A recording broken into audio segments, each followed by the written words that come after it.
Hello, welcome to the stream if you are new here, and welcome back if you have joined me before. Today, I was looking, originally I wanted to paint a flower today. And I was going to go by my mother-in-law's house and snag a picture. She's got this gorgeous hibiscus. And I got there on my way home from a doctor's appointment this morning, and they were all closed. They were like, no, they were totally camera shy, so I couldn't get one. So instead, I went searching out on Pixabay for inspiration. And I saw this image right here. And immediately when I looked at it, I saw it as a little mushroom house with a little, if you see at the bottom, there's like a white spot. I was like, it looks like a little door. Maybe there's a window up there. So if you saw the thumbnail, I sketched it out and turned that into a little mushroom house. And I'm going to paint a fantasy scene based off of that. And I did put the sketch, so the line art for it is available on my Patreon. And the link is in the description below. So right below the video, if you click on the word more, it will expand. And in there, you'll find the link where you have all the links to all the things. All of the items that I'm going to use today are linked in the description below, as well as the link to get to that line art if you wanted to paint along. And if you're watching this on the replay, just hit pause, go grab it, set up your scene, and off we go. So let me get you right down to the desk because I am really excited about this one.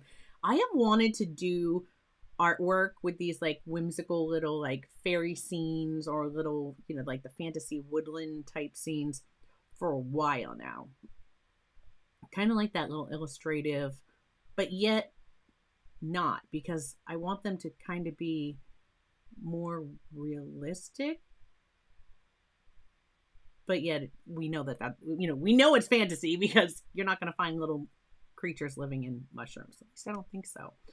So anyways, let's get down to the desk. So there's my little sketch. Today, I am going to use the Winsor & Newton Cotman, the Field Pocket Set again, because if you see here, all of these paints lift beautifully. And we're going to have some fun with lifting today. We're going to create a really fun effect for part of the painting. And I also like that it's a limited palette. So I'm starting to get more towards some limited palettes, and I'm really enjoying them. So yeah, I just figured we'll use the Winsor & Newton, the Cotman Field Pocket Set again today. And I also have, I've pulled some Derwent pastel pencils in case I want to use any for highlights or anything, you know, within the scene at the end. But again, everything that I've used is linked in the description below. So hello, Tara.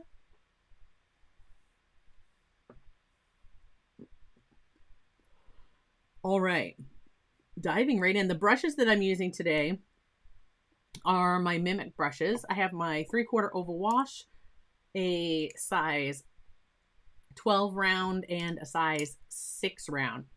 These should be all the brushes I need to complete this painting today. And of course, any size 12, 6, and if you have an oval wash, and if you don't have an oval wash, that's okay.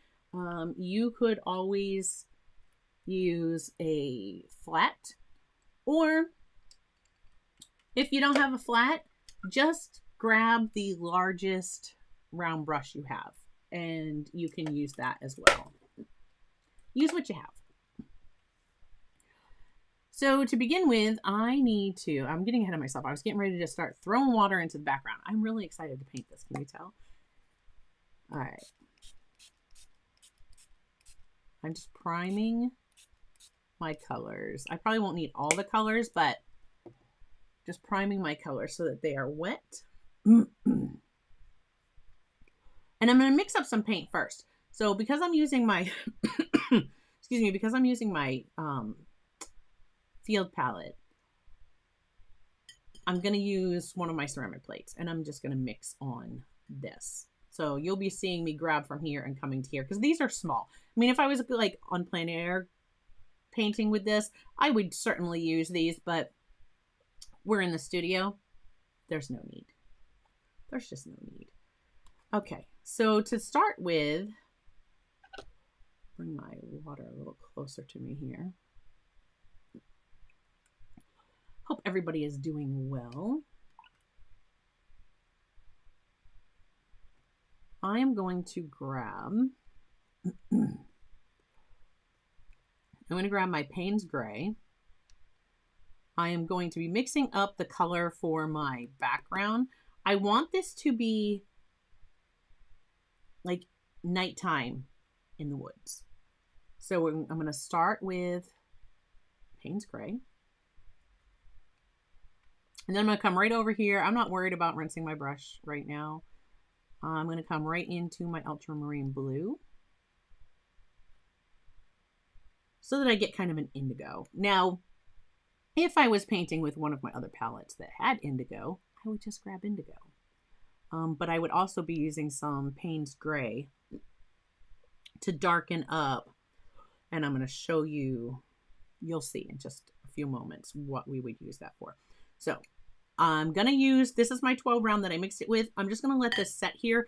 That's full of paint, and I'm going to use that in a moment. But to start with, I'm going to take my 3/4 inch oval wash, grab some clean water,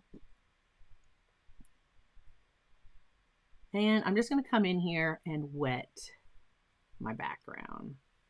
So I've placed, if you're watching this and you want to like, where do I place my mushroom? I placed it in the right third of my scene. This is probably about a 6x9 paper. I am using the Bee Inspired watercolor paper. You can get that from Walmart. I actually went to get some more the other day and went into my local, well, not really local. We don't have a Walmart that's local. I have to travel. I was at one that was probably about an hour away when I went to my doctor's appointment, and they were sold out.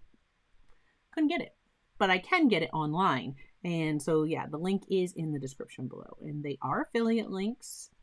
Using them will not cost you any more, but it is a wonderful way that, should you choose, you can help support the channel, because using those links, again, doesn't cost you more, but I have a mouse in my pocket, get a small percentage. It's quite small, but you know, enough people use them, it adds up. It definitely helps. And yeah, we get a small percentage from any sales, and that helps us continue making videos here on YouTube, or buying all the supplies that you want to see. Okay, so I did like a horizon, if you would, about just under, not quite at a half, but not quite at a third. So kind of in between those two. All right, so that is nice and wet. I've got my paper just taped down. I've shown it to you before. This is actually something I got from the dollar store. It is like a chalkboard. It's hard, and I just use it for taping these down because I wanted something like, I was using my green cutting mats, and those are a little flexible, and I wanted something that was a little more firm. So this is like, it's the same type of material like they would make like a clipboard out of, only it's painted black on both sides, like for chalkboard, which works out great when it's sitting on the desk and it's matte, so it's not giving you guys a glare. Okay, so you can see that is wet. You see the sheen on there. It's not pooling or puddled. The paper is slightly buckling. Again, this is not the Bee cotton paper. This is the cellulose one, which is the Bee Inspired. So we're going to take this, and this blue might be a little light, a little bit more of the Payne's Gray. All right, and we're just going to come in here and start laying that in. Now you're going to see me, normally I always go from left to right, but this time I'm going to go this way. And the reason that I'm going this way is because if I get darker streaks that go up and down in the background, it's going to look like distant trees. So I don't mind that.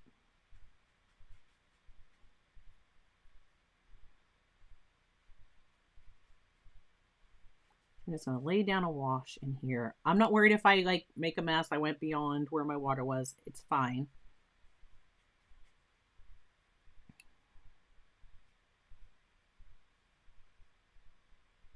Just going to paint around my little mushroom here.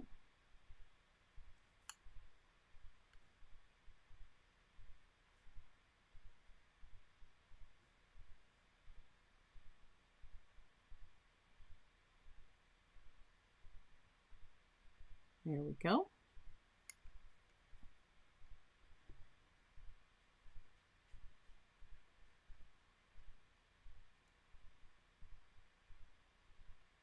Right now I'm just worried about getting all the color in. I'm not worried about lines going in weird directions. I just want to work quickly while the paper's still wet.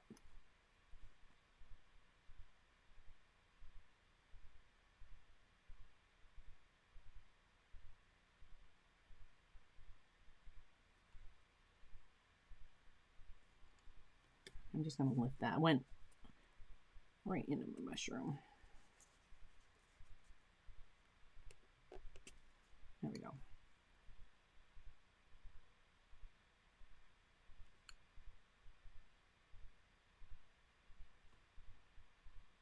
I just used my inhaler just before we started, so my hands were a little shaky, but it should subside. I don't know if any of you have asthma or have to use the albuterol inhalers. They make me shake something crazy. Okay.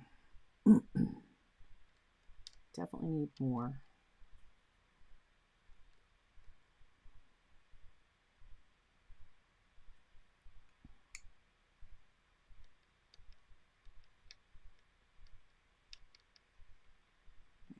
There we go.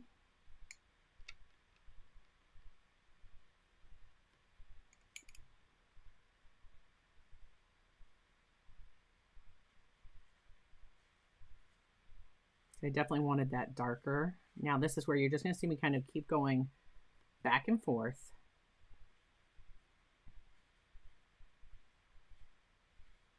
I say back and forth, up and down.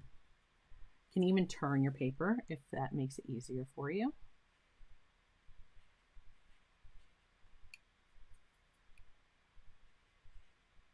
Again, if I get some that are a little darker, not worried about that because they're just going to look like trees that are back there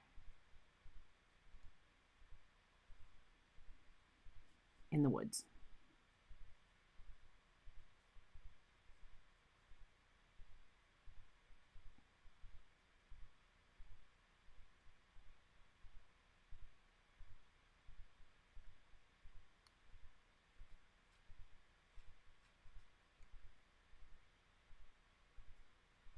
My paint is drying on my palette. I don't want to add too much water because if I bring too much water with my brush back into this, I will cause blooms. And I'll cause that paint to run away in certain areas. And I don't want that to happen.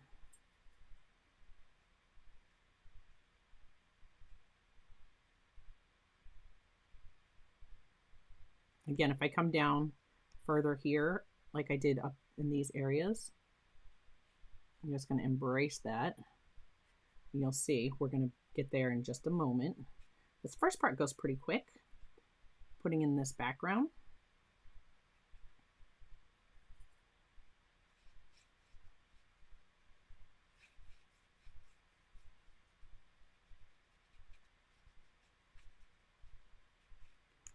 Okay, so now see, it almost looks like there are some distant trees back there.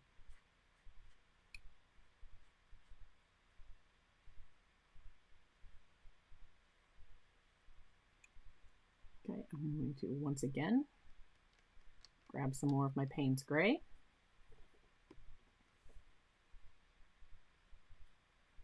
Grab some more of my ultramarine blue. Blend these together. Add that nice indigo. And while this is still damp, again, I'm thinking trees in the background. Don't be fussy about them. Don't worry about, exactly, we're just making some lines. Carrying it right over. I've taped my paper, which is, my tape is wanting to come up because my paper buckled the bag. Got that really wet. But we're just going to go right beyond the tape. All right, some will be thicker than others because they're closer. Again, if I come into this part, it's not a big deal. You'll see why in just a moment. All right, we're going to put our ground there. So doesn't matter summer because they're just closer to us.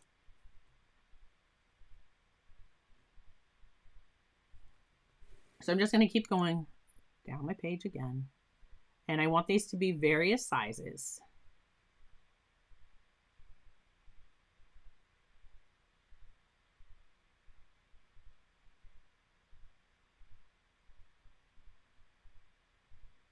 And I'm just going to pick it up on the other side.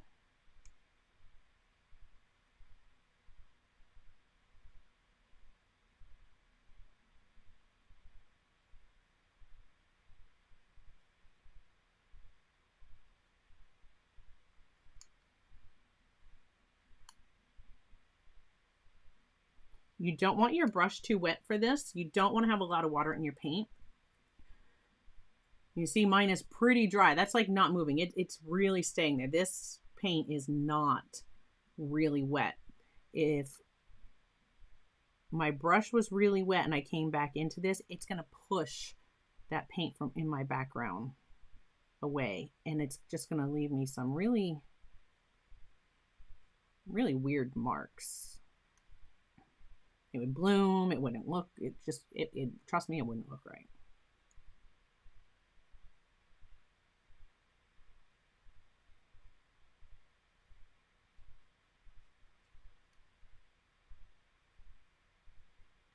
I'm like watching to see, we have people come in. I didn't get to post the stream till later than I wanted to. So I wanted to post it yesterday, but I wasn't sure. I got a phone call and I ended up having to go in to see a doctor this morning, and I was like, oh, I don't know what's going to happen with that. I didn't want to schedule something if I then wasn't going to be able to be here.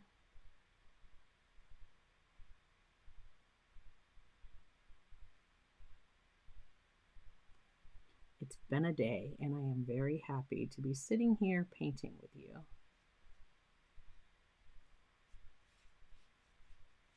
All right. See, I have a very dry brush, and this paint is like, it's definitely dry brushing. It is not that wet, but that's all right. I think that's good enough. Look at our background. So there we go. It's nighttime. There's some trees in the background. We're now going to take the same. So now I'm just adding some more water to my palette. I'm going to take that same Payne's Gray. I'm going to take my ultramarine blue. And I'm going to throw in some sap green because my furthest away ground, I want to be green, but I want it to be a very like blue green. So now I'm going to turn this slightly.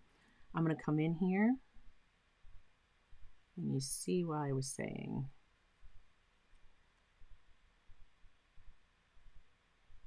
It didn't matter if our trees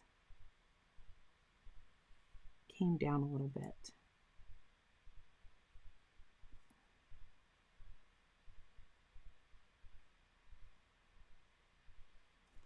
Okay, so just right there, I'm going to come back to my sap green, and now I want to make it greener. So we're going to just keep adding sap green, and this is going to get us greener and greener as we move forward. Right. I think I want some water on the ground here, so I'm going to grab, just for it to be able to blend easier. So I'm just going to add some water to my foreground. I'm not going to come all the way up here because I don't want to push that upwards. I will come into this. Still going around where my little house is.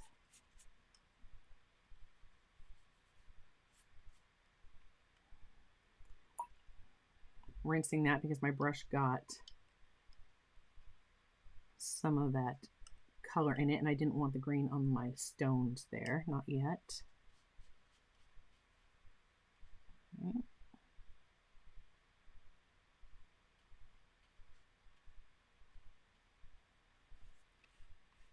Okay, I'm going to grab one of my little boards that will lift this up slightly.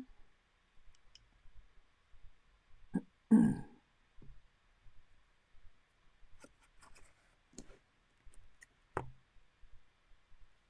just going to place that under there because I want this to flow downward. And you see here where it's pushing up, that is what I was talking about. If we would have had more water up here, we would have had this blooming happening like in the centers of our trees. It just wouldn't have looked right. But where this has been wet now, I am just going to come back through here and go back over it all the way to my line. Work this down.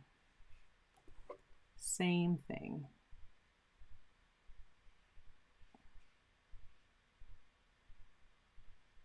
So again, just using my number 12 round for all of this. I want more green.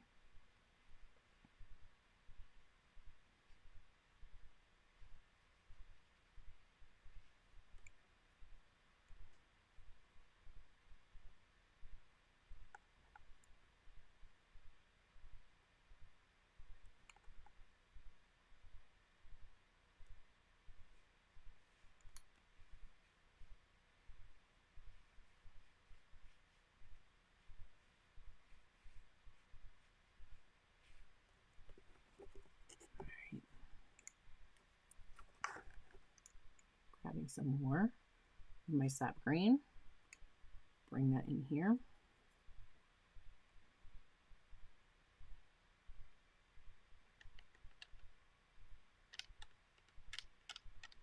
My colors, even from spraying them, they're already starting to dry out. Everything just dries so quickly.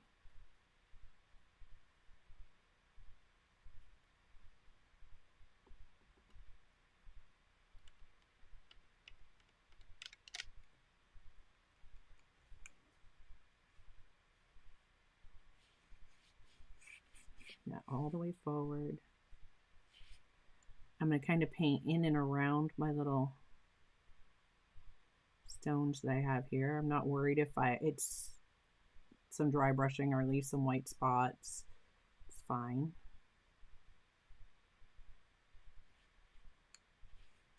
Now on this side, I have this green up here, but over here, I have my two windows, and so I want that to get a lot more yellow green. So I'm going to take some of my cad yellow. I'm going to mix that in with that green.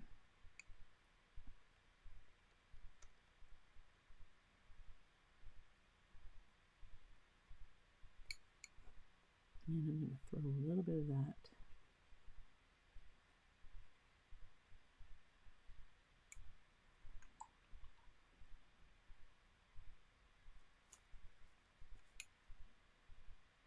I'm just going to lift out. There we go. Coming back to the regular other green. I'm just going to kind of blend that in.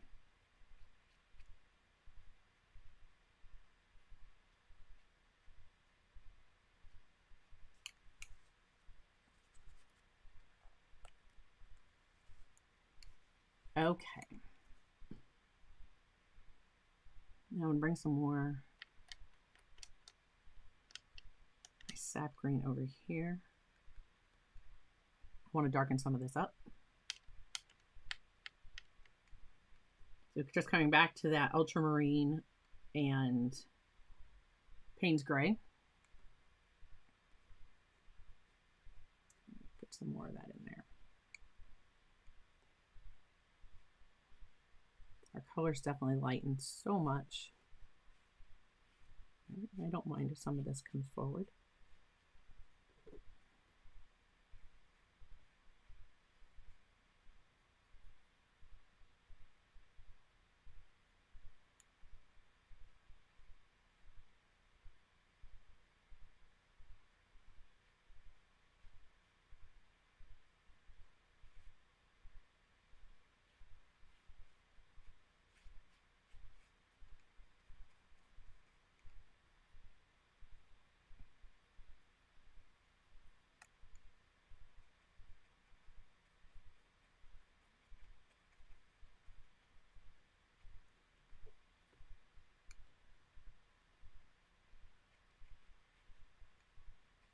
Just kind of tapping in, getting right to the edge of where my tape was. I want to make sure that, you know, when I peel that tape, I have that nice border. Isn't that like so satisfying? I don't know about you guys, but I absolutely love. I don't know why I grabbed the yellow. Yellow is not the color I was looking for. I wanted the sap green.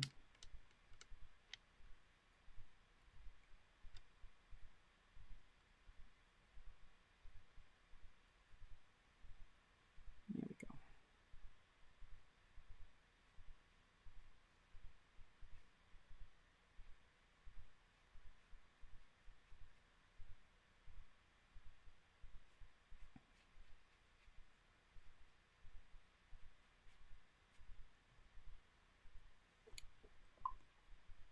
Okay, and now while this is still wet, I'm going to grab a little bit of my Payne's Gray again, a little bit of my ultramarine, going back to the color we had in our background.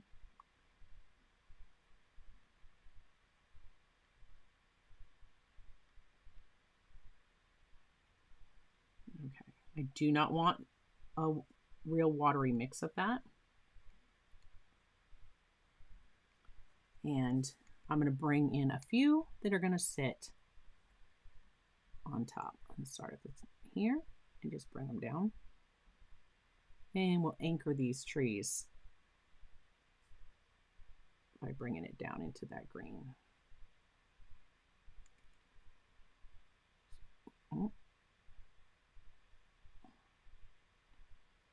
So see, now I'm just making another layer of trees. I'm just going to move that, turn it sideways, and just do a couple.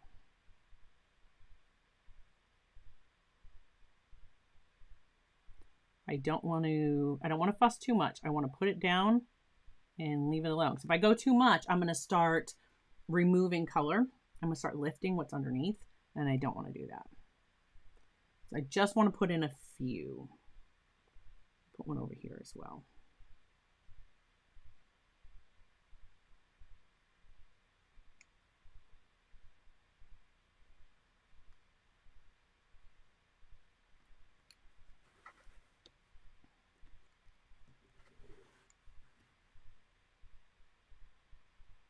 Maybe grab some of these where they were already darker. Just kind of lift up and let it fade. They kind of blend right in. Because I was seeing kind of a difference between here and here.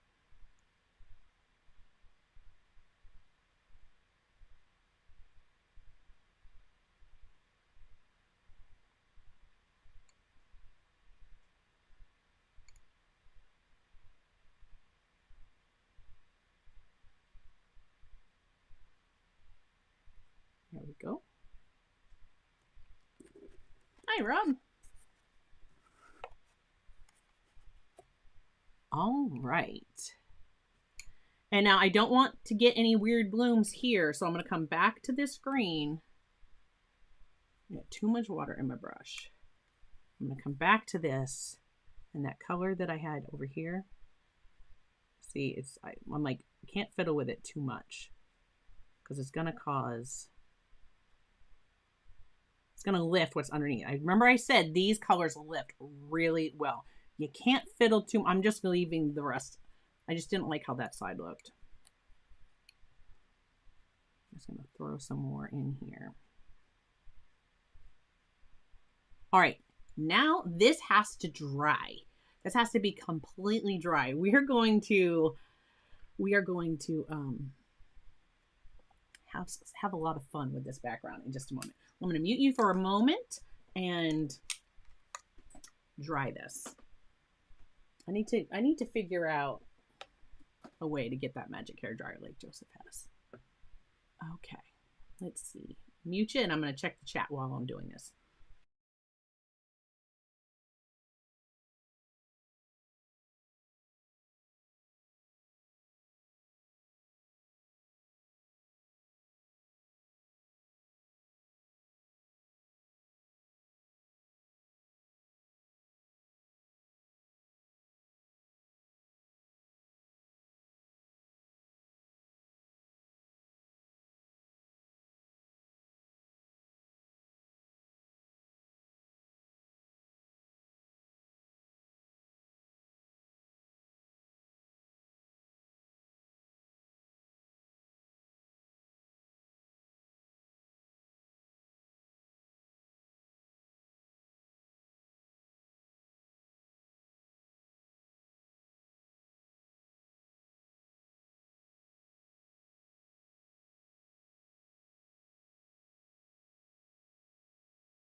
Okay, so our background is dry. Now, let me see if I can get my tape to stick back down there. There we go. My paper's return is not too terribly warped now that it's dry again. All right, this is where the magic of the liftability in these Cotman paints is going to, this is going to be fun.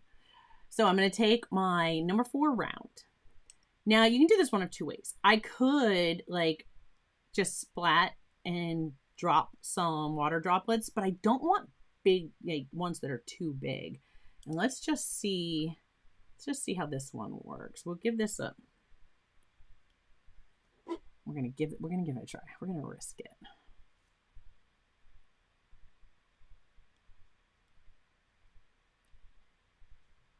That might be a lot. The other way that you can do this is you can just take that round and come in, and I'm looking where I have water drops already, right? I could come in and just put a drop. So all I did was just gently, oh, that would be way too big, touch the point to my paper to leave a drop behind, right? So I'm going to just leave these drops, and I'm going to let this sit here for a moment. I may come back and do more. We'll see once this sets. So right now, I don't know if I'm tilting it will show you. It's hard for you guys. See the spots? So I have spots. Right now I have speckles. What we're going to do is you let it set for a moment, and then you come in, press and lift. Okay, so we're going to press and lift. And I just tried this on this paper, which this doesn't seem to be working like it did. Let me show you. It's going to give it away. It's going to totally give it away. I'll do it again. I may need to let it set longer. So first I tried, this is the same paper. And if the background was not dry, it definitely did not work out well. And this is what I was talking about Make sure I'm not setting it in anything. If you went with too wet, putting those trees in the background. And here, I didn't let it dry, the background dry, and then come on it. But for these, I did. So I definitely need to work those a little bit more, and I will be able to get it to lift out. And I will show you how we make fireflies. So I do have some that have started. So I'm just going to take my brush, and this again is my number 6. Yeah, my number 6 round. And I can just set down that water. I see some spots where it lightened it, so I'm going after those first. I like the randomness of splatter. So our brain always tries to make patterns. So I'm just going to set this water down. Now I'm kind of moving little circles with my brush so that it'll kind of scrub up that paper slightly. That one will definitely lift out. Right? Just kind of set them down. You don't want them just down to the bottom.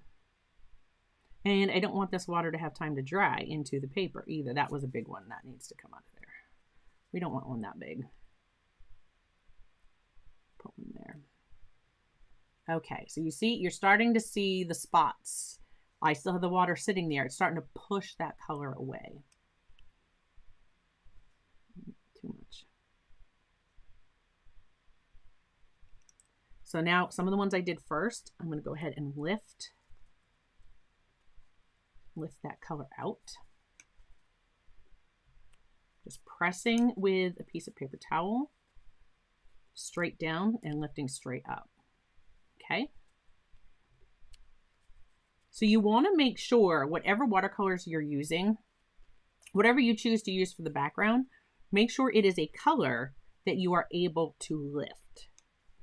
And you can do just like I did. You just test it on a piece of scrap paper that is the same as what you're working on, because different papers can lift differently.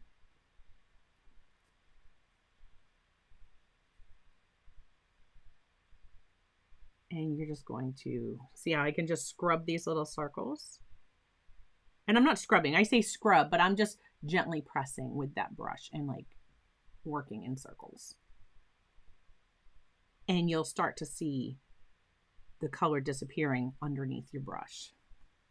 And that still has water on it. But if I let it set for a moment and then I come in, lift that color off. See? I don't want it to push and get some weird bloom, so I don't want to leave it too long, or I could get like a hard edge around it, and I don't want that. So I just want to come in. Now I want a few more than this, so I'm just going to add, keep coming back in here. I want some larger than others, so I'll just put the dot, right? Put the dot of water, and I keep looking up at my monitor because then I can kind of see like, oh, maybe, you know, perhaps we have one over here that's in the grass area. Right? We wouldn't leave the grass out. One of them, smaller ones are going to be like back further in the woods.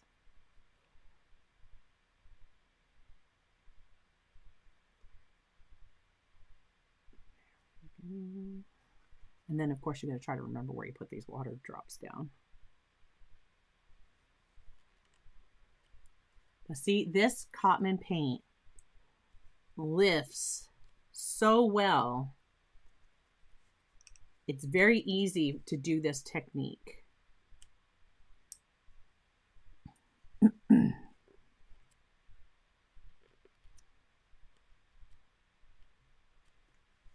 at that.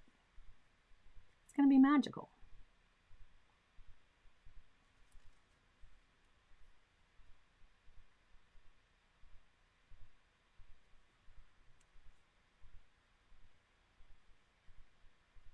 We have some tiny ones up here.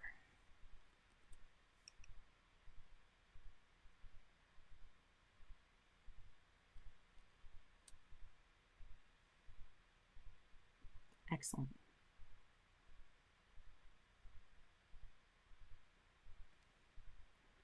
Okay. You could do these all day long. You make as few or as many as you would like. It's your painting. I'm just going to place a couple more, and then I'm going to be done. And we'll move on to the next step. Because I do want to be able to get this whole thing. Okay, what's going on? There we go. Sorry. I'd like to be able to get this whole thing done in just the stream today.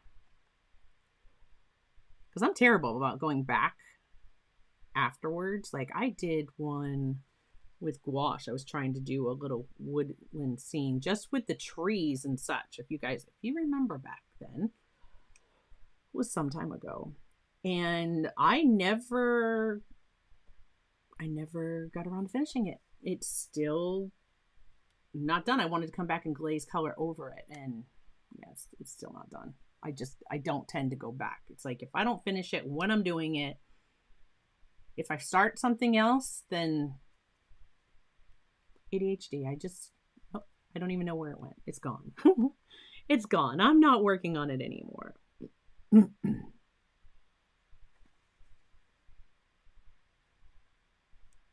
I have a couple spots here where I don't like the way the tree is meeting the ground.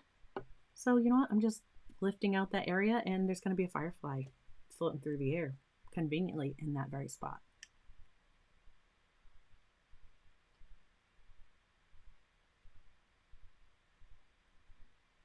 Okay, so the next step, like I don't really have any above my mushroom, but that's okay. I think it's fine. It's fine.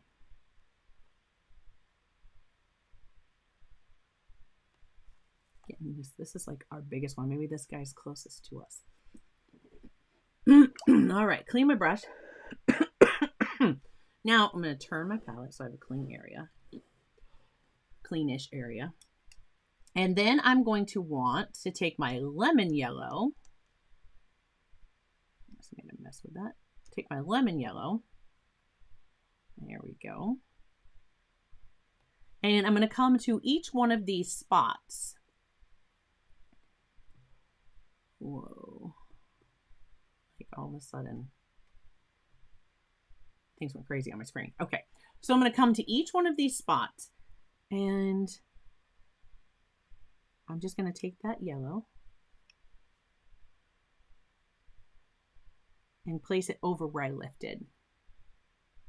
I always have to cover the whole plate with paint. That is so true. Okay. Just placing these in.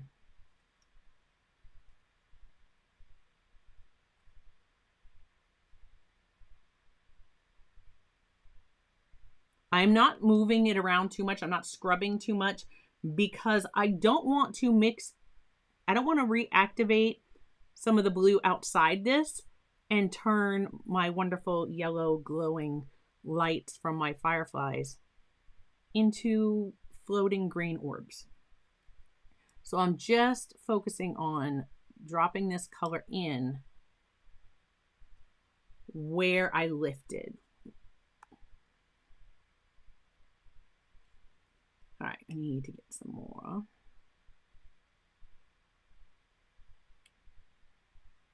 And I'm coming to my palette so that I don't have too much on my brush, because I don't want to drop in as like this big glob of paint either. Oops. My finger, actually, you know what? I'm not going to worry about it. My finger bounced and I got a splatter of that yellow right there. And actually, I don't think I mind that. In fact, I may come back. I'm not going to splatter it because, again, I don't want to cause areas that would make blooms that would push anything out weirdly.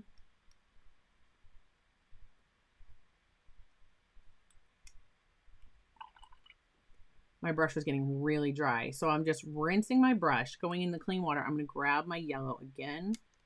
I'm going to come back here, and I because some of this was drying on the plate. See, it gets bigger and bigger. Every time I touch the plate, it just gets bigger and bigger. That's okay. There we go. So now, the way we take these from little yellow orbs to our fireflies, you have options. If you have pastel pencils, then by all means, you can use your pastel pencils. If you have white gouache, you can use white gouache. If you have neither pastel pencils or white gouache, but you happen to have some Dr. P.H. Martin's Bleed Proof White, you can use that. I will show you how to do all three, because I figure if you're following this, you probably have at least one of those three things. Oh, I'm just going to place a couple tiny, I'm barely tapping the very tip. When these dry, they may end up being more transparent, and this may not work the way that I'm hoping it is going to. But that's okay. I have a solution for that too.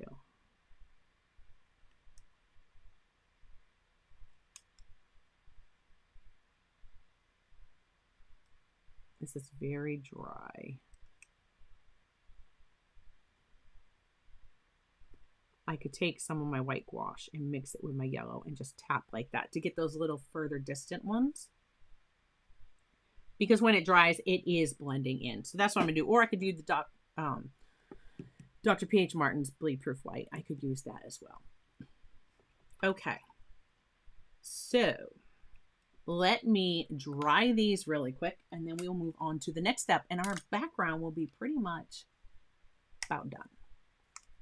I'm going to mute you one more time. I'm not sure where Joseph is. He may be working on that tan. Although I messaged Joseph and told him I wasn't sure what was happening. I messaged him last night. And so he might have just misunderstood that if I didn't message him back again, I wasn't going to be live. But hopefully not. If there was a miscommunication, then it was most likely on me.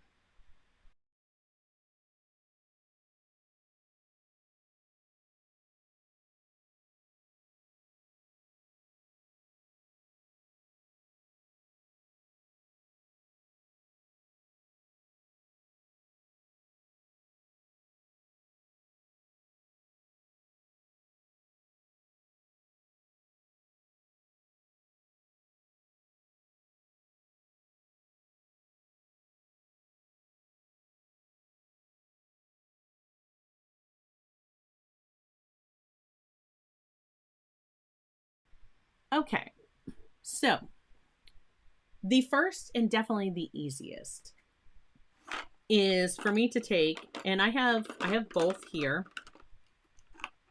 I have a Derwent.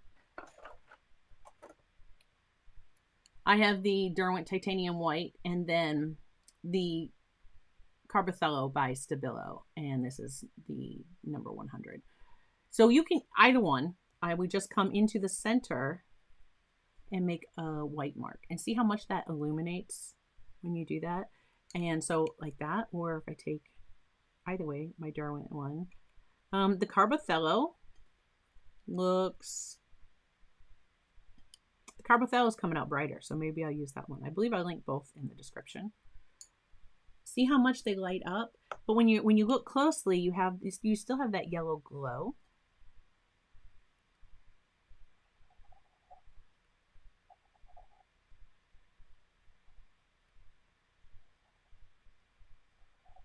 Right, so I can do it that way. Now, let me show you the other way.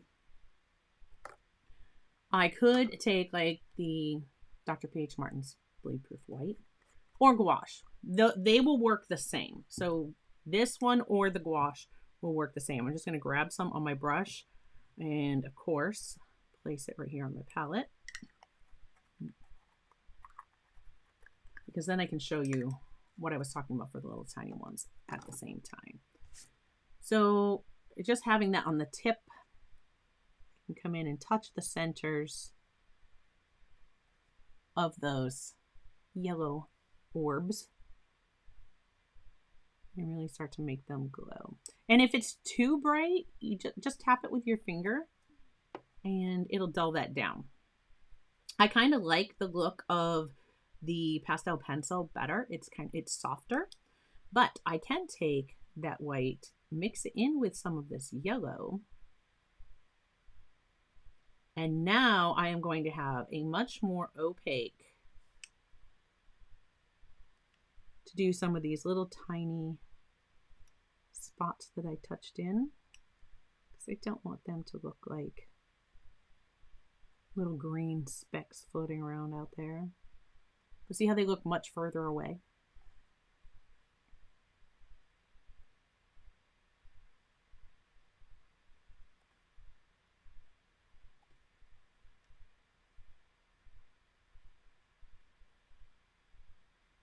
I won't get too carried away.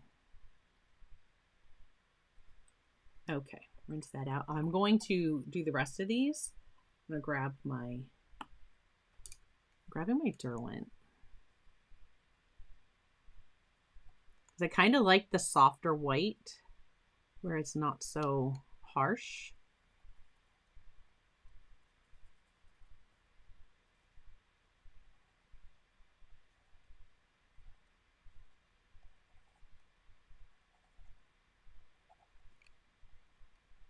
And again, with the pastel, if it's too much or you don't like the, you just touch it.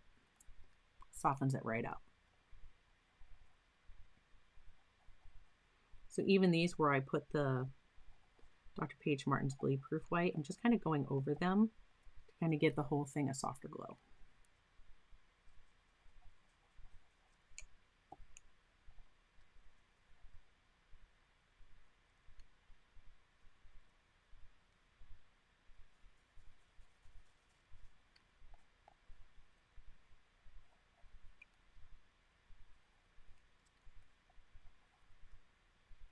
Here we go. We have some fireflies. All right.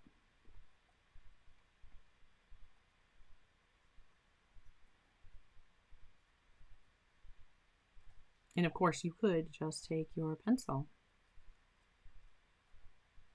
to make the smaller ones as well.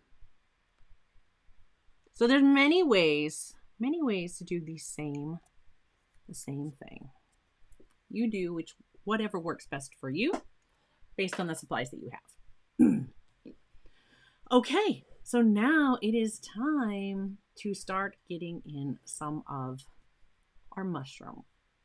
I want to paint. I'm going to use my number 6 round again, and I'm going to come back over here to the same yellow. I'm not touching this one because this has the bleed proof white in it, and I don't want that. I'm just going to come in here and place this yellow in my windows.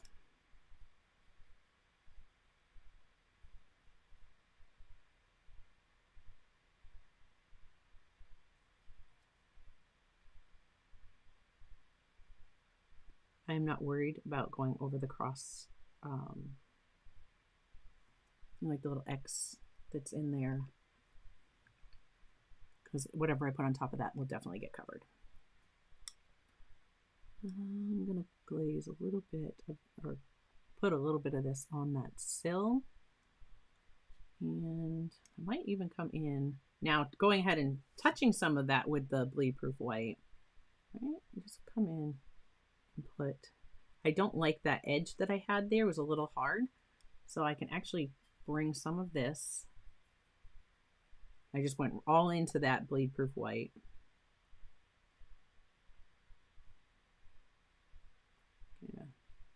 Go over that a little bit. Same here, like there's a hard edge here, and I'm not really too fond of that. But you see, I can certainly break that up.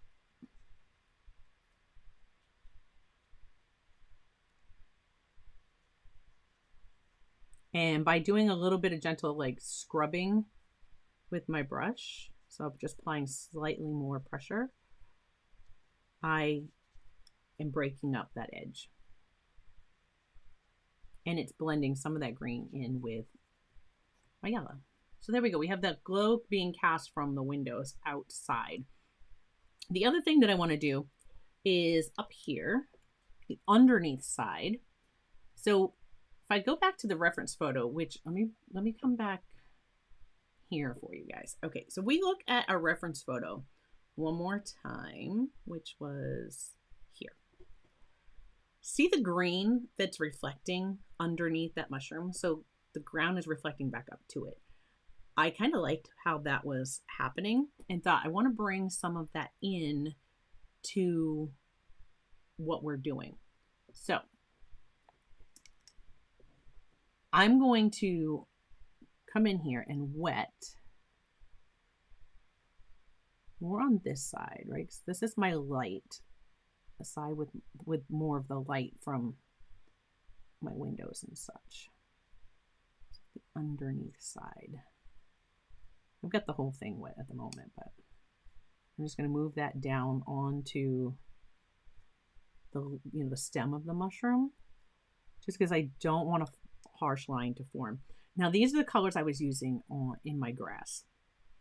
So I'm going to take some of this green, and I want that to be really faint. This will dry. Remember, it's going to dry lighter.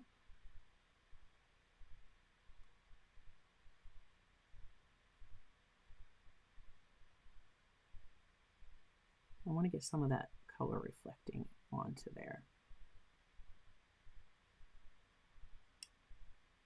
Grab a little bit of the warmer.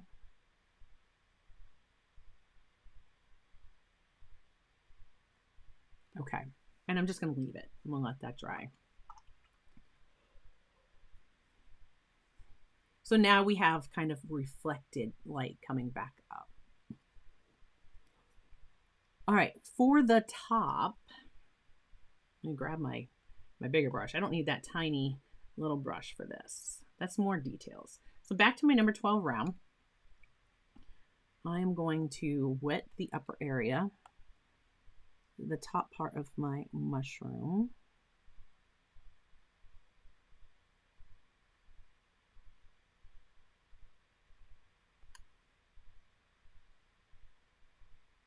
And right now I've just wet on my line drawing. There was a line that comes up here. There's like, there we go. See the line, the upper line? So I'm just wetting to that upper line.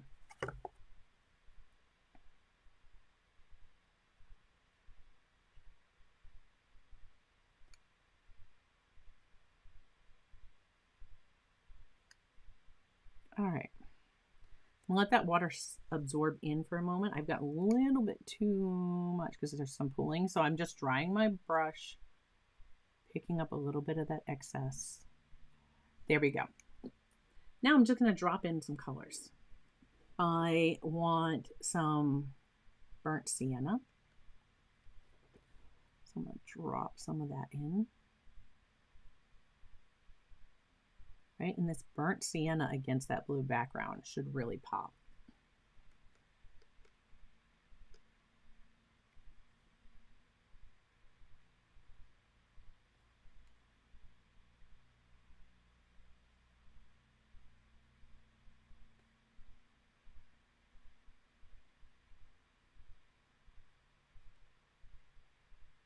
And if there was any part of my background that got on my mushroom, it's just going to look like darker spots in that area, right? Because a blue and a burnt sienna kind of makes gray.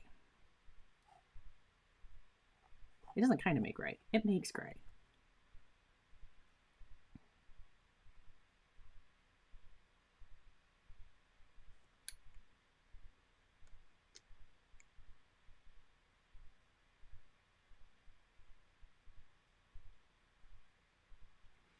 And then I'm going to grab some of the burnt umber. I'm going to put that in at the bottom. And that is a really wet brush, which I don't want. Just absorbing some of that water. I don't want, that was too much. Too much.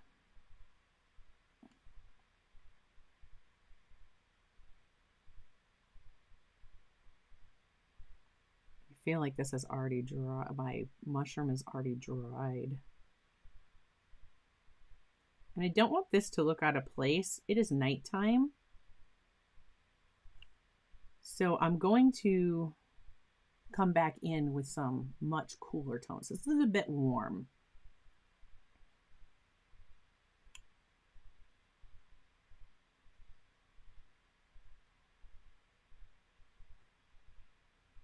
Right, and remembering these colors together with the blue is going to make like a Payne's gray. I think I want to bring in some of this carmine red.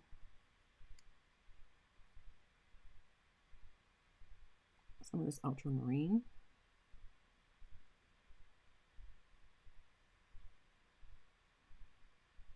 There we go. Like a really muted purple.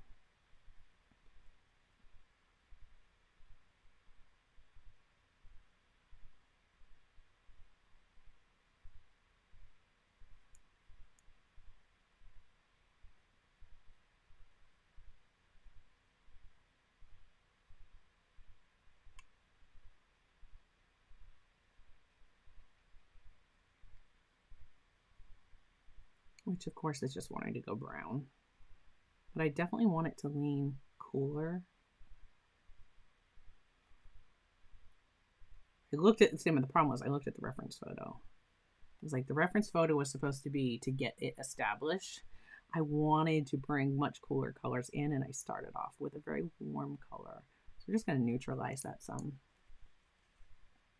And actually, I was just going to lighten it up, but I don't think I'm going to. I looked in the up on my monitor there, and I don't think I am going to lighten that up much. I'm going to darken it up more in just a few moments with some areas of a darker wash, definitely in more of like a plum purple color. And I think that will be much better. Now under here, it's lit. We can certainly have some of those, like these warmer colors, right? We can have that down here.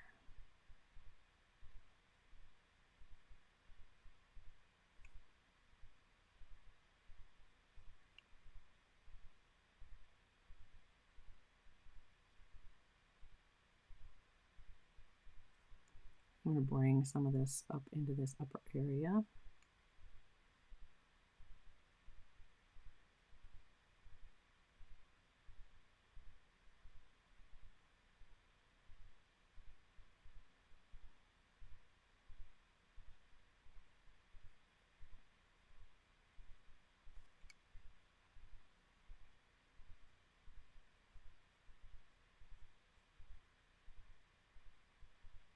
Around my windows, and this is just my first wash.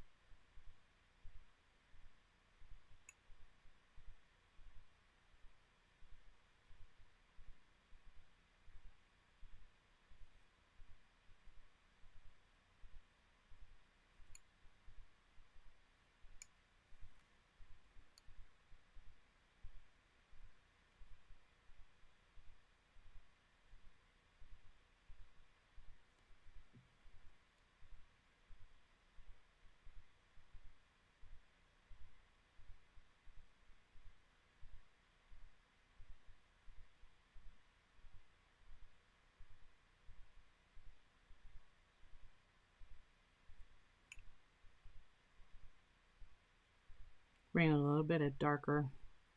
It was burnt umber that I got on my brush for this part. And I'm just kind of streaking, putting like some streaks down.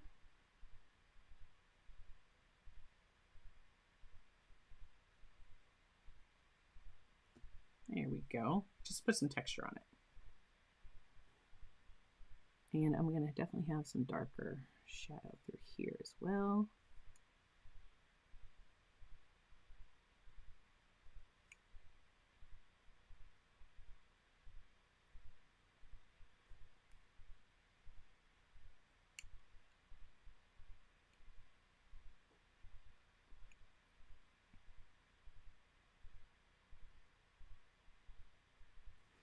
This is like the underside coming around the back.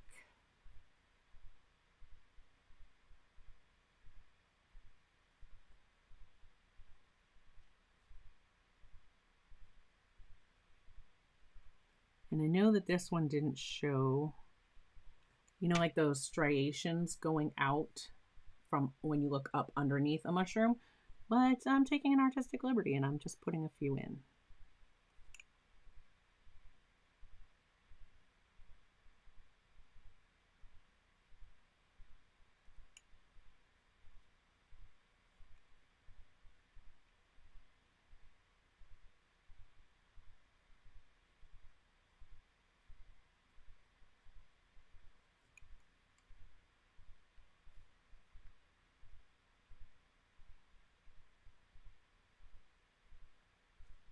There's like where the top meets the body, or the stem of the, right? Let's put a little bit more.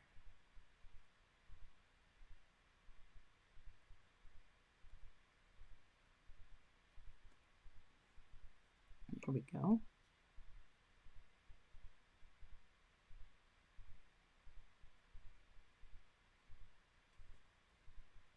I am not too thrilled with that part right there. I'm actually going to see if I can't lift some of that out. I'm just not liking that.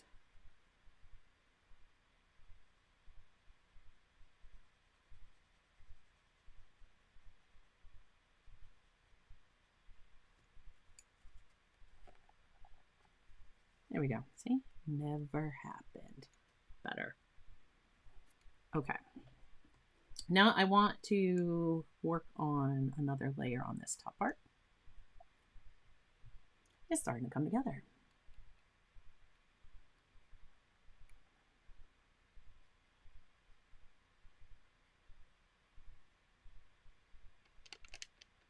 So I'm just working with my alizarin crimson and my ultramarine blue to mix up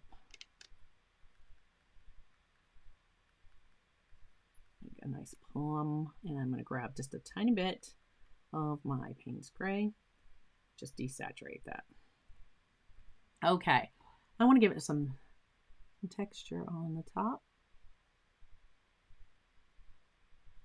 I'm just going to kind of dry brush some of this through. I'm just barely touching my paper.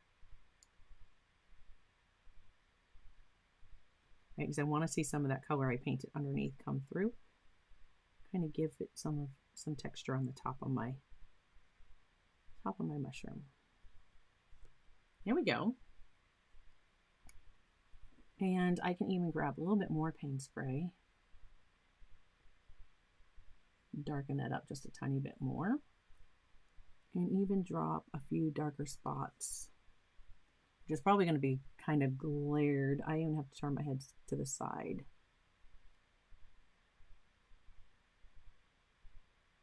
Right, and just drop in a couple darker spots. We'll let that dry and see how that looks. For this brim, let's grab this and see what it looks like.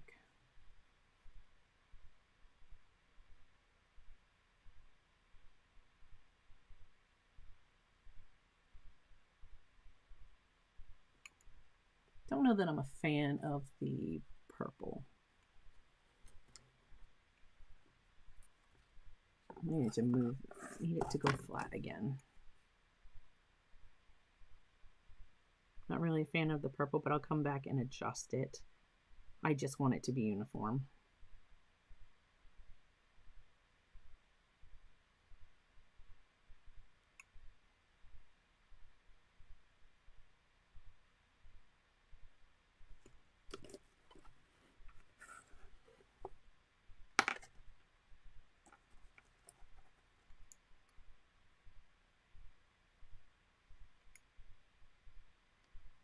Taking that burnt sienna. Yeah, and a little bit of that purple. We'll go over it again.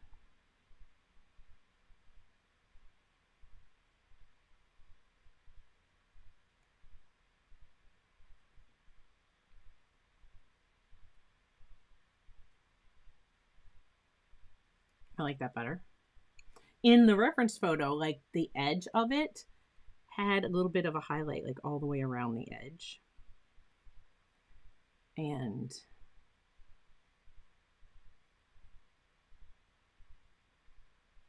that just kind of brings that through. There we go. Good enough. Okay. I think I want to darken some of this up. What time? We have plenty of time. I say that, and then like we'll get down to the end, and I'll be like, "Where did the time go?"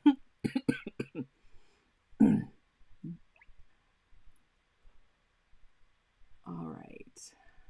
So burnt sienna. Let me get that off there. A little burnt umber.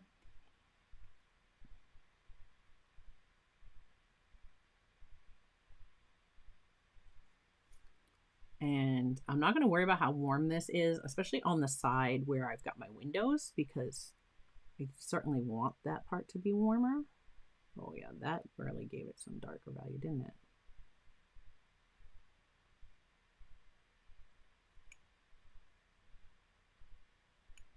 Hi, Teresa.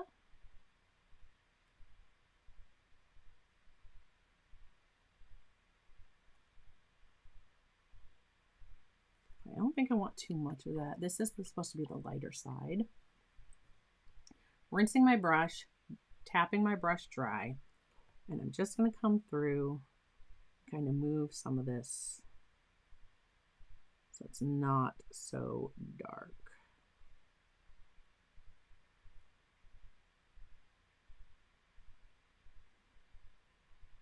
I want this to be brighter because my window is lit up there. And this side we can get darker, and we can even grab a little bit of this cooler value.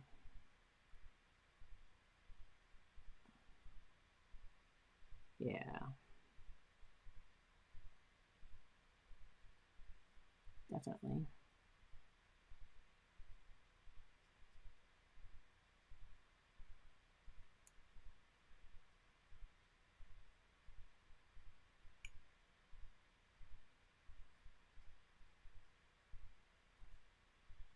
There we go.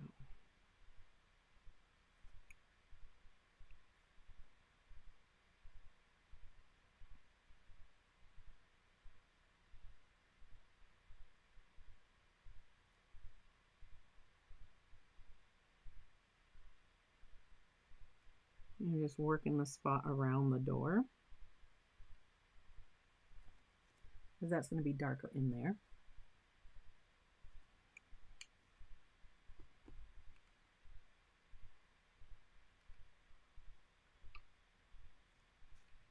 And actually, I'm going to swap to my smaller brush for that part.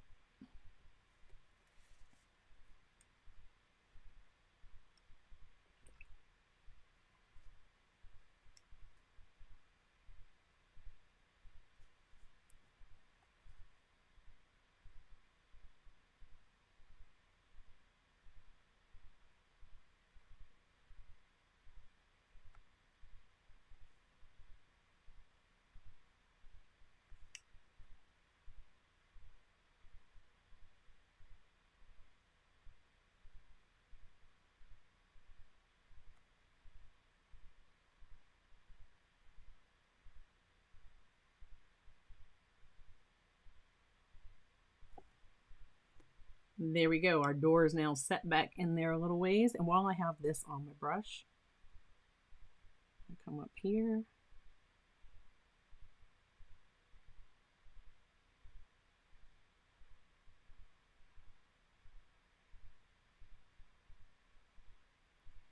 Catch around this window. Hi, Lynn.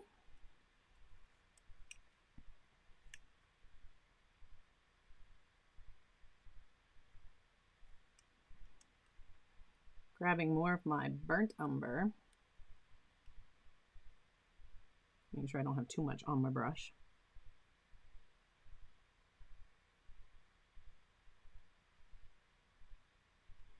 And I'm going to do the sashes on the window in the same. There we go. Oh, I see. I was like, oh, there it went. I say, I want to live in one of these little places.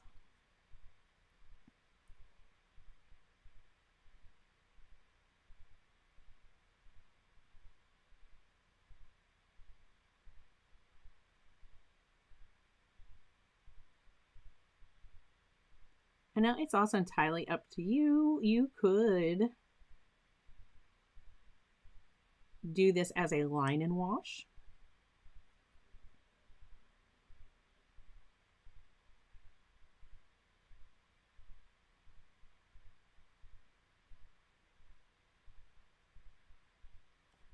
Or wash then line at the, let's go back at the end and put in some line work. Don't worry about your little window sashes being perfect.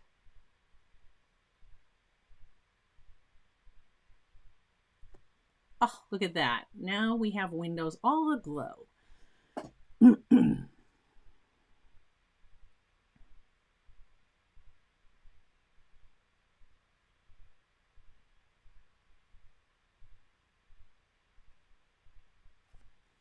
There. I have not.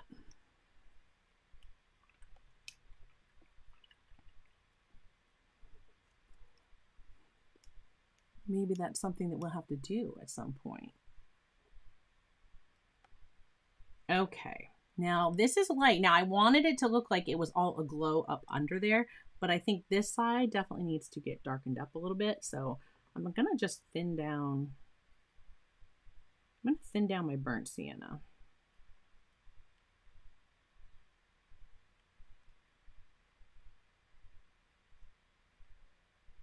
And we are just going to take that lightened version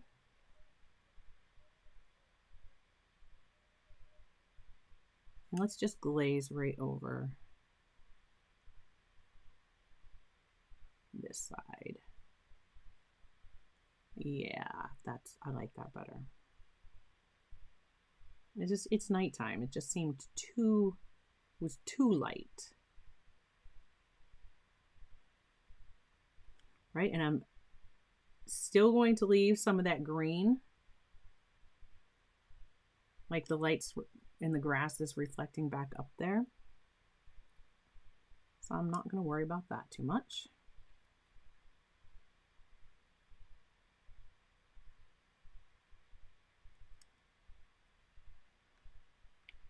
I definitely don't mind it getting a little darker as we get here. This is where it goes behind. Where the cap comes around and goes back behind our little stem.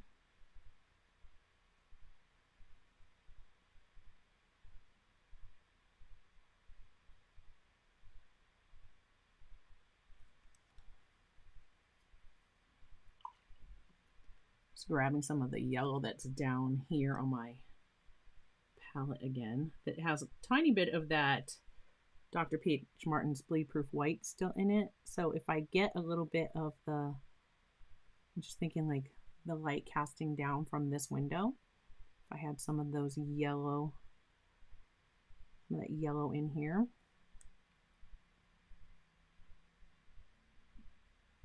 I think that could only benefit it.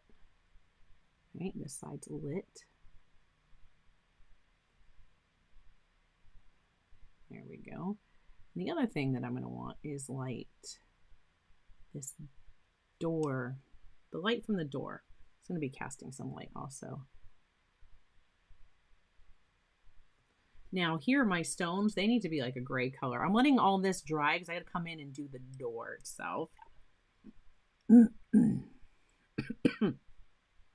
And I don't want my darker area where I set the door in to bleed in with it. All right, so I'm going to go with my Payne's Gray.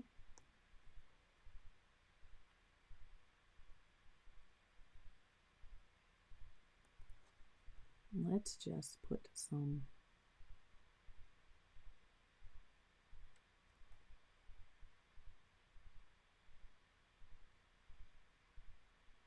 I'm leaving some space.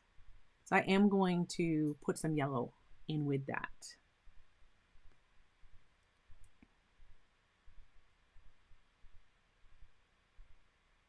And I'm not worrying about these being perfect because, you know, all natural is more important to my little creature that lives in this house. He doesn't mind a perfectly manicured walkway. He doesn't mind if a little bit of grass grows up in the path.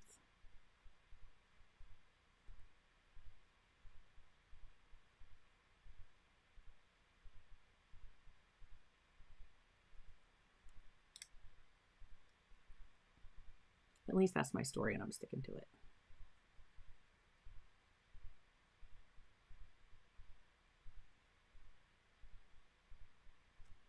There we go.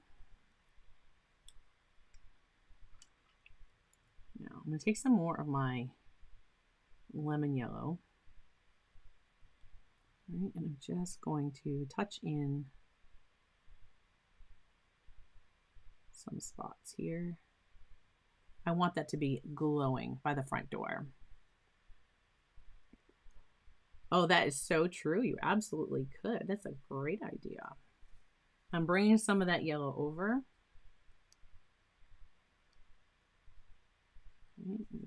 All through my path here.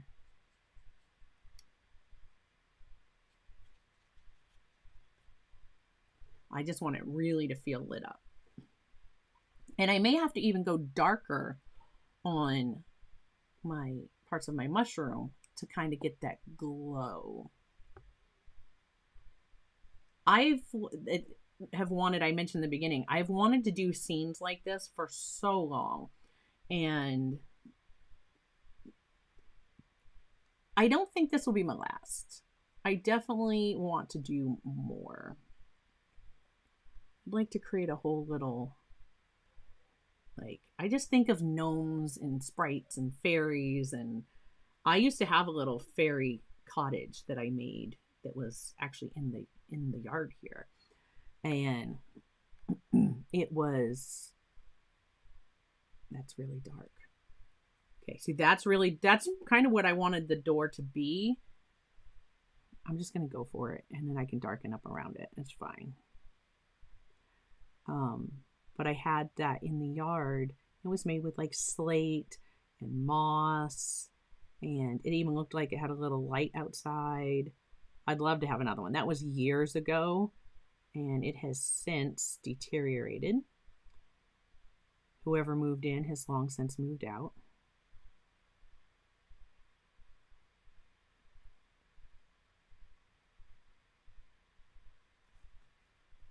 See, that door's a little dark back there. We're going to lift just a little bit, lighten some of that up.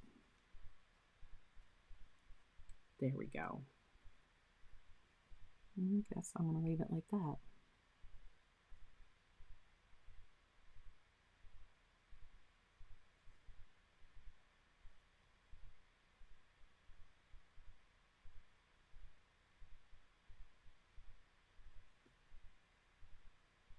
There.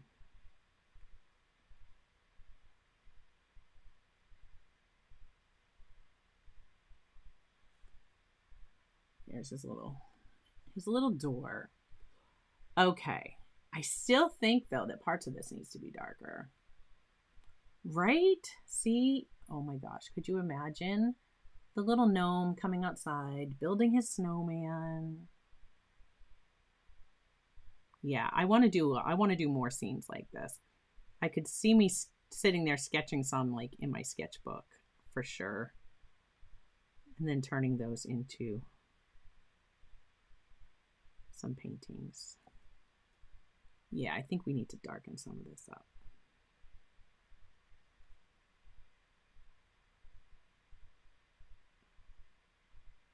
And yep, we still have plenty of time.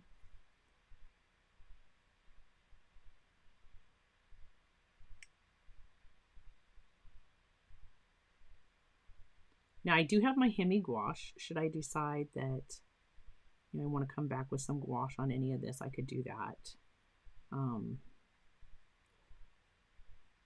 Like I said before, absolutely use what you have. You're going to definitely want to test your color for your background to be sure that whatever you pick is a color that will lift nicely so that you can create your fireflies. Now I'm leaving that lighter there because I've got that lights on up there.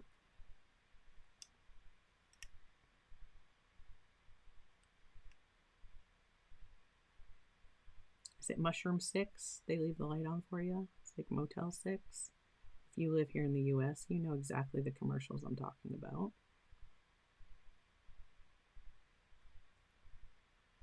Here we go.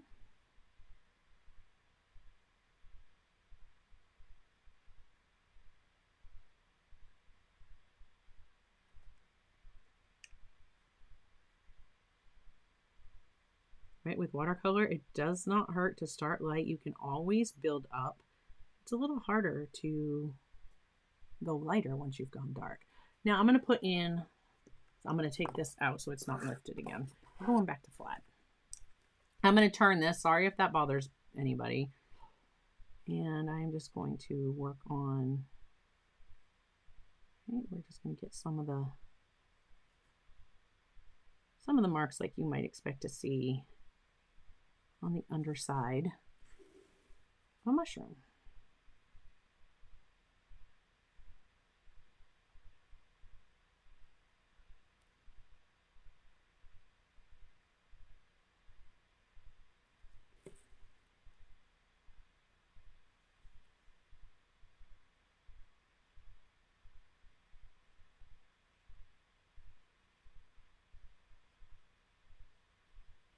And I still have some of that green value under here. So you're still seeing,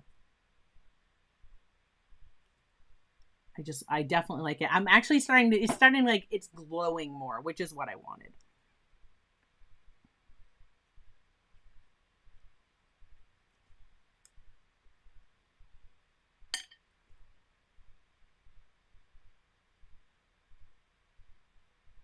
Just putting in some more darker values here and there. I'm still using my number 6 round, which has a wonderful point. So if I barely touch, I get a variety. Let me bring that closer so you can see. I'm getting quite a bit of, the texture and the variety of values through here. There's not a lot of water in my paint. It is drying.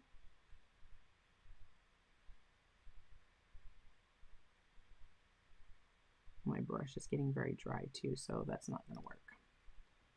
I've just barely tapped it in the water. I don't want to put too much water in my paint.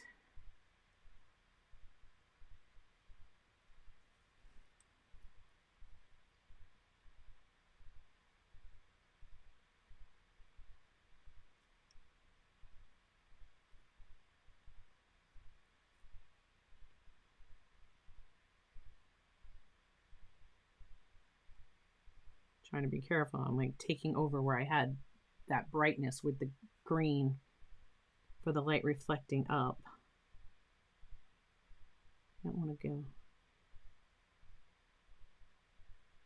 I make sure I'm preserving some of that the lighter areas.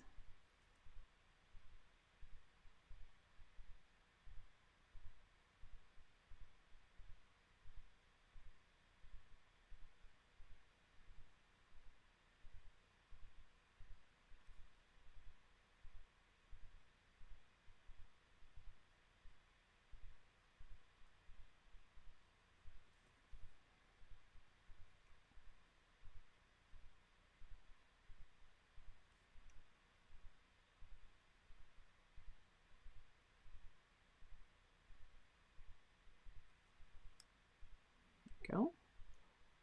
And I'm going to darken up a little bit at the top again.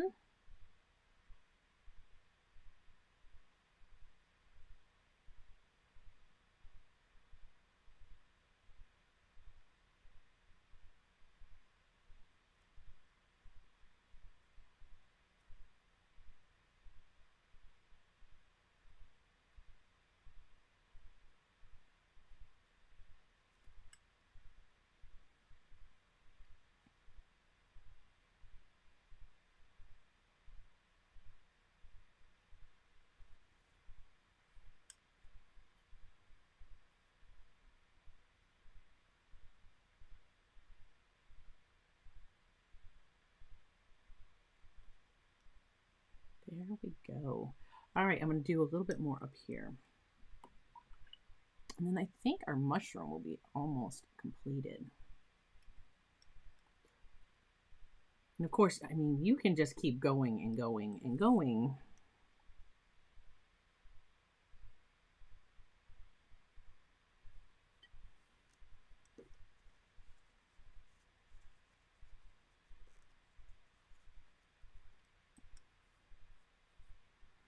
With this darker color, I'm going to actually darken up. It's going to be too fine of a line. Let's bring it in even bigger. There we go. I will shift that over so you can see it a little bit better. And I'm just going to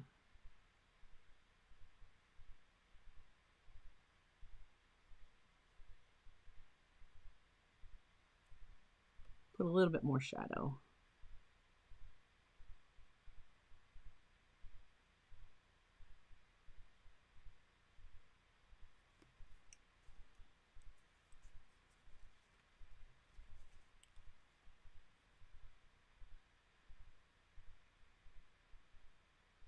And this right here, you could do, if you're not comfortable with the point of your brush, you could certainly do this with that part with a fine liner.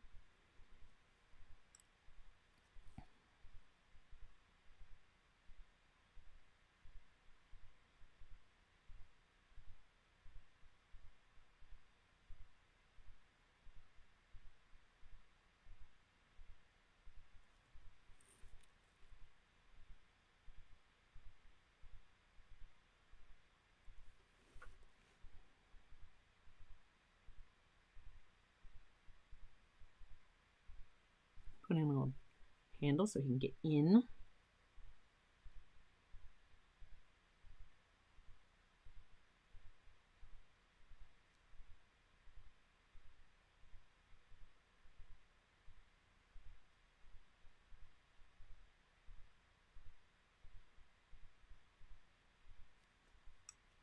There we are.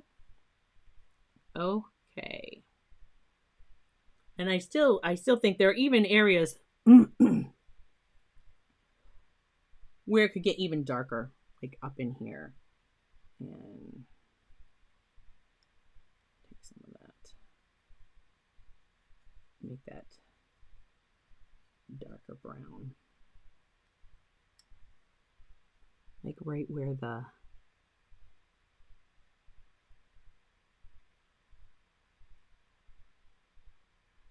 the cap meets the stem.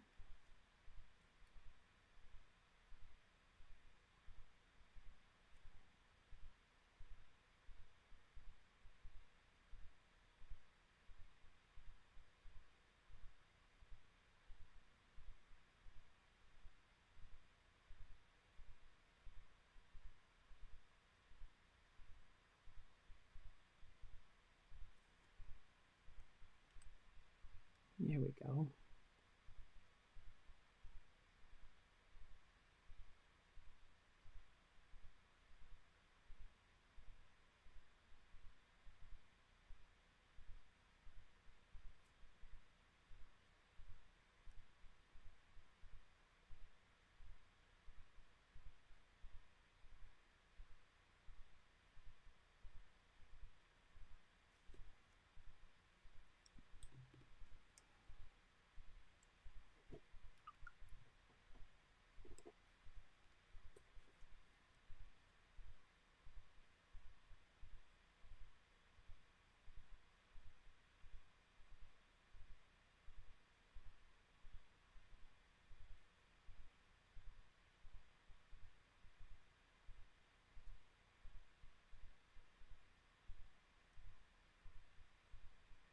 All right.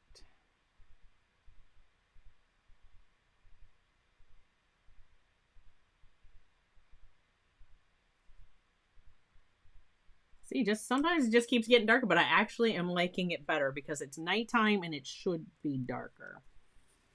Now I'm going to switch brushes and go back to my 12 round. And we're just about done with this part, and then we're going to do like some embellishing with our pastel pencils.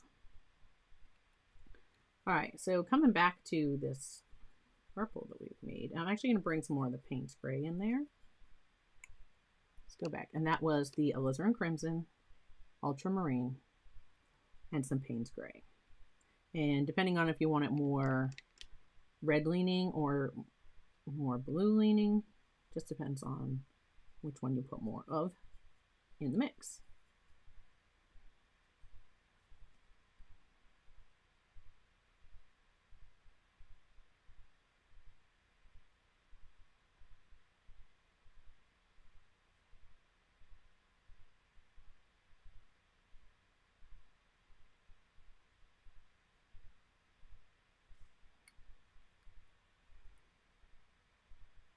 I am just glazing back over the top of this cap again. And I think I'm going to come along this edge as well.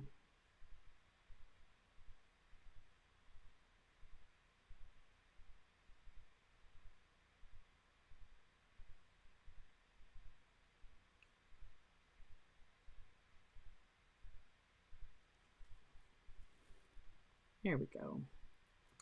And I think this side is still a little bit too light. So I'm going to take the same color that we just darkened down here up with, put in a little bit more of the burnt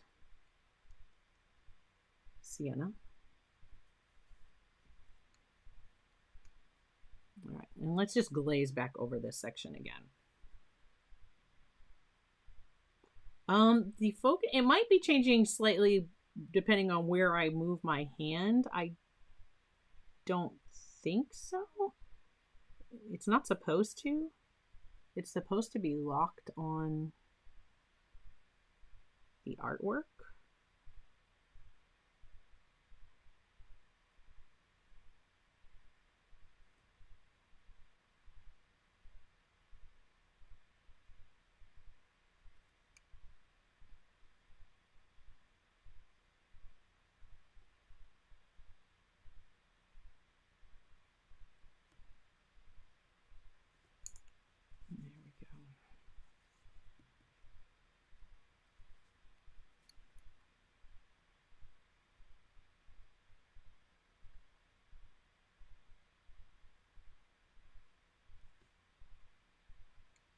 There.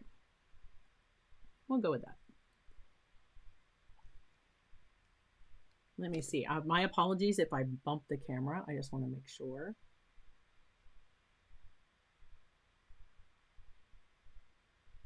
It should be focusing on just the artwork.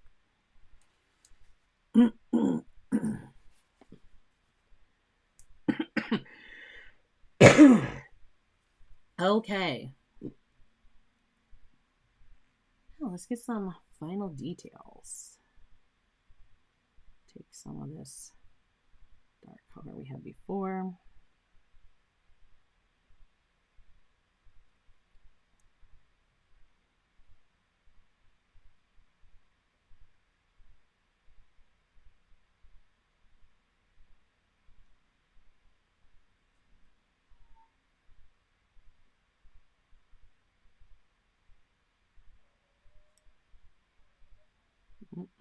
Got a little too carried away on that one.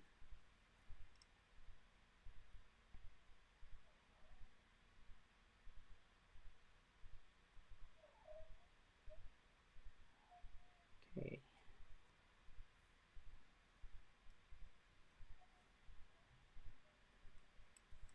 All right. Now I can take my, I'm going to move this out of the way. I could go, wait, before I move that out of the way, I'll take some of my sap green, which is like very much dry. Take some of my sap green, just blend in with this, bring in a touch of that just to darken it up. There we go. Right. And I can take this and flick in some sprigs of grass, just here and there. I don't need to do the whole thing, just suggest it.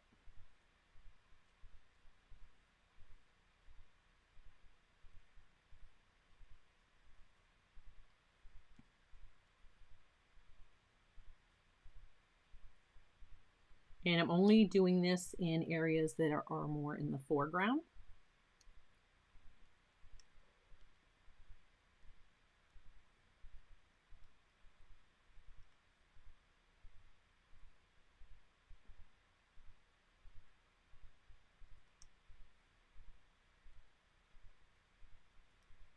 I'm just going to tap some more of this green in between.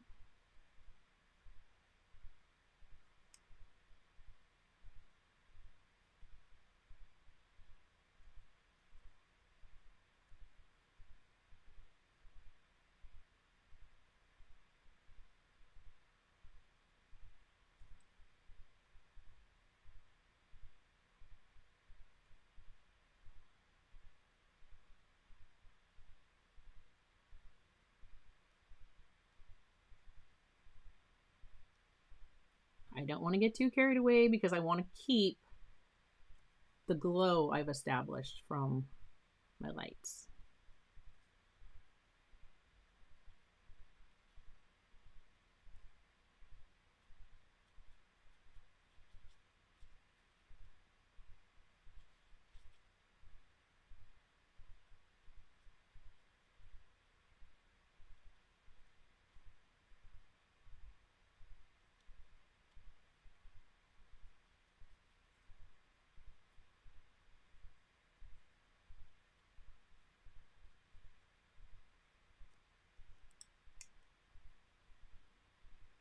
And I also want the focus to be like right here around the mushroom. So I'm gonna let this start to fade as I work my way that way.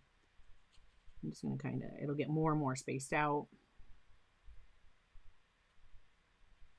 And I'll make fewer marks. It dries so quickly.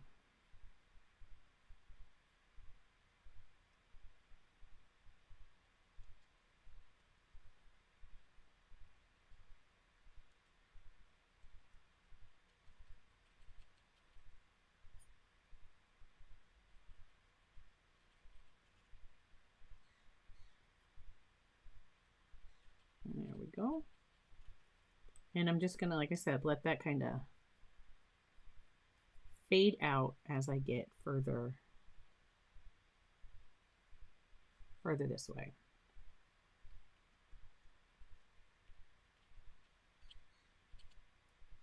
There we go. So now we're nice and lit up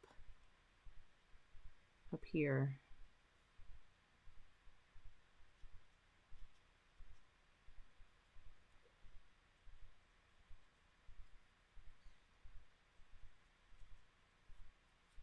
There we go. Okay. Now I'm going to move these out of my way.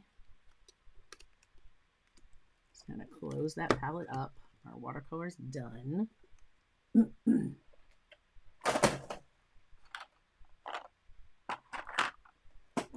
I almost just dropped everything. There we go. It's a balancing act. Okay, so I have some of my pastel pencils. So we already did our fireflies when we did the background. Now, if we want to do any more, like if we want to accentuate, you know, some of the marks, put in some extra glow, maybe some extra glow in our windows. We can certainly do that. You want to brighten up any of the yellow.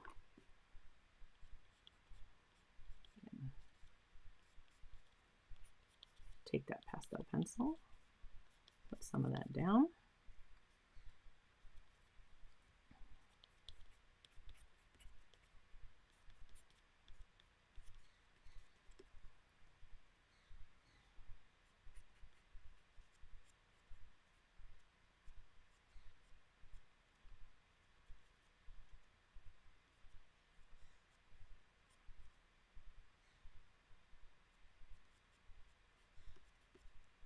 And I'm going to let it kind of taper out as it's coming towards me. Now, another thing that we can do is if we wanted to, right, we could put some grasses that maybe grow up around.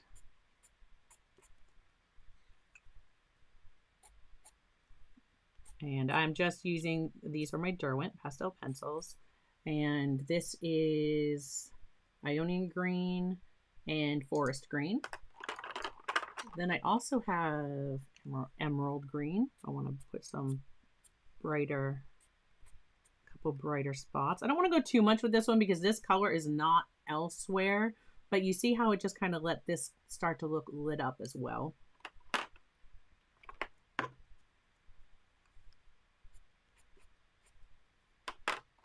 And we can even grab a hint of some, there's some yellow there.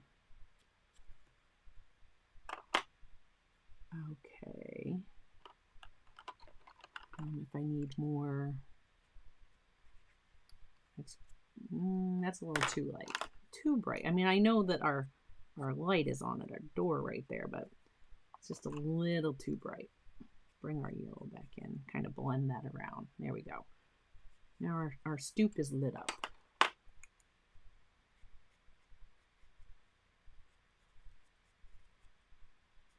Add some texture. Some of our little spots on our path.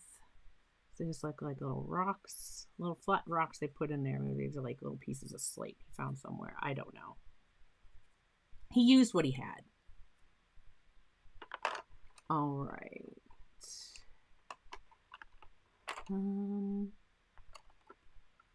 Let's take. I had a little bit of a halo. Yeah, there's kind of a little bit of a halo going around there.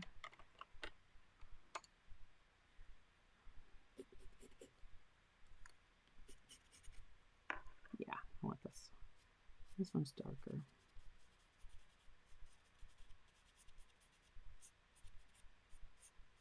There we go.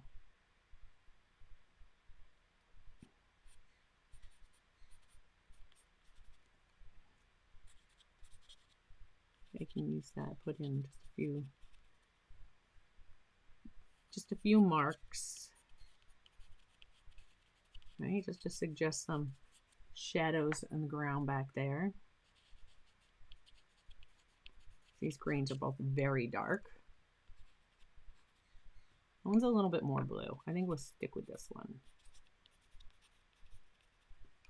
And if there's anything you don't like, just rub over it. Let it kind of blend in and disappear.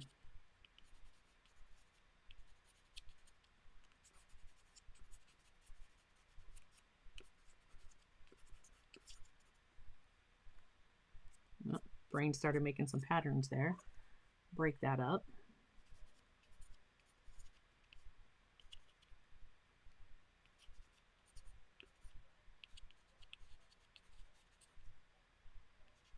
You can bring some of this down into that foreground. So again, I'm not going to go too much on this side because my focus isn't there. I want my focus to be here.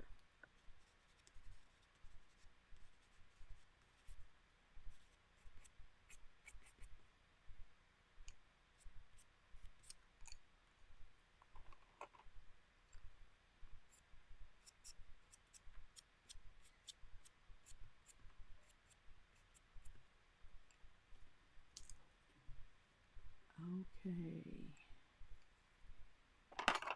All right.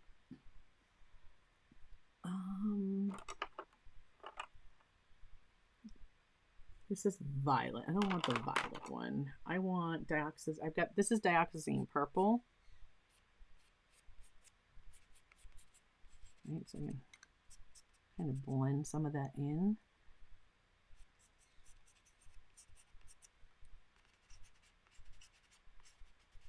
Just adding texture on top of my mushroom cap.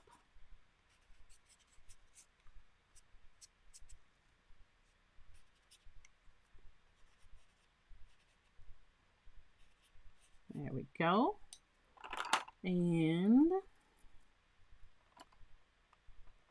this is my cobalt black. I don't know that I really want black per se, but I do want to kind of define this edge just a tiny bit more.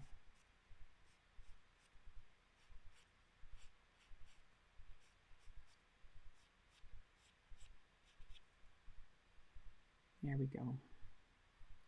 A little bit like that. Where is it?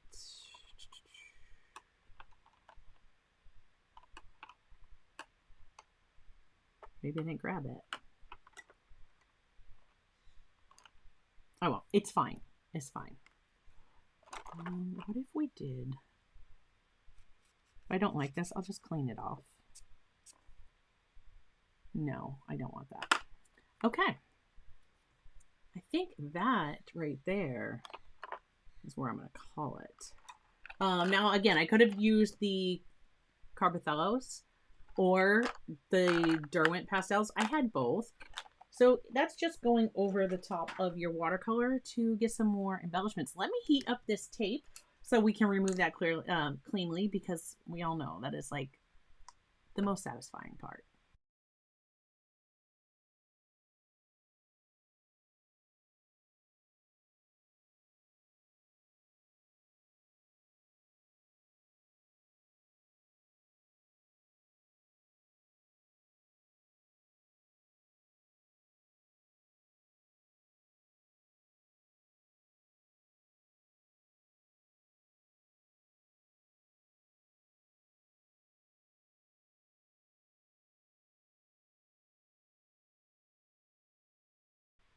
It definitely helps your tape release a little more cleanly. You heat it up first. Look at that.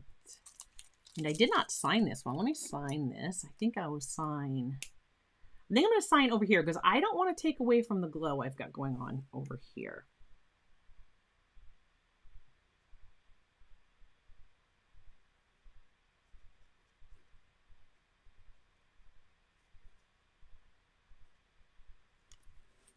There we go. Let's finish peeling that tape. If you enjoyed this one and you were watching on the replay, hit that thumbs up button. If this is something that you would like to see more of, this type of, like the illustrative fantasy type painting, please drop me a comment and let me know, because I had a blast doing this one. This was so much fun. I've had like a really lousy first part of my day, and hanging out with all of you doing this just definitely, it was a wonderful end to what was started out to be not the best of days. So, so Teresa says do more for sure. Yeah. I am really excited about these. Now, you could also have taken like pink or red or something. You could have given them flowers right there. Right? Who can say no? Yeah. Dylan says, who can say no to a fairy garden? All right. I am really excited. I'm loving how this came out. I really, really look at that. Let's get that up closer so you can really see. I like how the trees came out in the background, and you could even, like, I showed you how I put those in, but you could even like have branches going off, and it would really just look like a magical forest. Experiment, play with it. Let me know. Have you done fireflies like that before? Are you going to give it a try? I love the fireflies in the painting.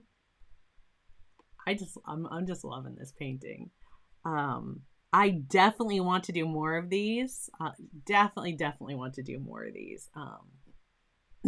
I know, right? We need to have like a little gnome just walks out. That's why I named this one. There's Gnome Place Like Home. Because I just picture a little gnome coming out with his little, his long beard. And back here, maybe some fairies flying around. And I'm excited. I love this. I am very, very pleased with the way that this has turned out. Thank you all. If you're still here watching, thank you for spending your time with me. If you're watching on replay, thank you. I really appreciate you guys being here. If you've enjoyed this one, please do hit that thumbs up button and click subscribe. We are getting really close to our goal of 1,000 subscribers. Thank you to everyone who has taken the time to click that subscribe button. Ring the bell and you'll be notified of our next streams. We stream every Thursday at 3 p.m. Eastern Time, and I hope to see you in a stream really soon. Huge thank you to all my patrons. And there's the little hand saying, there, wait, there. Yeah, it's there. Saying that I'm going to put another video up if you're watching this on the replay that you might like to watch next, right there. Please check out the moderators. Joseph wasn't here today, but Joseph and Tara, their channels are linked below. Do check them out. Thank them so much for all that they do. Thank you for joining me. Keep creating, and I'm going to see you in a video real soon. Bye, guys.